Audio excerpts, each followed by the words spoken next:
We are absolutely delighted to present to you the DRIxUCL Collegiate Conference today, sponsored by Fusion Risk Management, to bring together students and working professionals in the field for a day discussing business continuity, disaster risk reduction, operational resilience, and so much more. This event today with DRI is key really for our students who get that chance to interact with professionals. The resilience and business continuity sector is one where there's no clear, obvious career pathway for students. It's been a great day learning from other people about how they think about risk, how they think about their programs.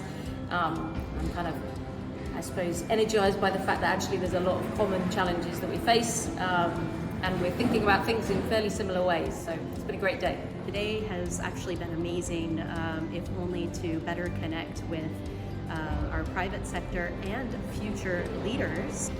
Key learning for me is quite simple. If we don't break bridges or build bridges in between the student, the academic, the non-academic world, we will never be strong enough to defend ourselves against what's going to happen in the next 10, 20, 30, 50 years. When you think about low probability events, it's one of those events that they are very hard to predict. So one thing that I'm keen about is how to predict those events. And another point that comes to mind is to have plans when you cannot predict them. I work at UCL as a solar physicist, and I'm interested in space weather. So I think from my perspective, I'm interested in education when it comes to these low probability events. So space weather is one of those. It can be high impact, but might only happen once every 100 years, for example. Just finished speaking here in London at the UCL event at Jeffrey Hall here. Here's George Jeffrey. The topic that I spoke about was really bringing together the integration of business continuity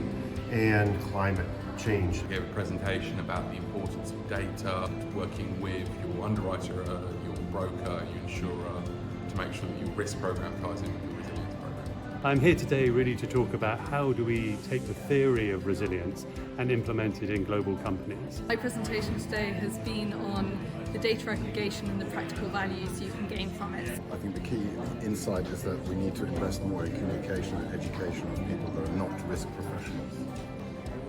I wish he hadn't said that, because that's exactly what I was going to say. There's a degree of hope.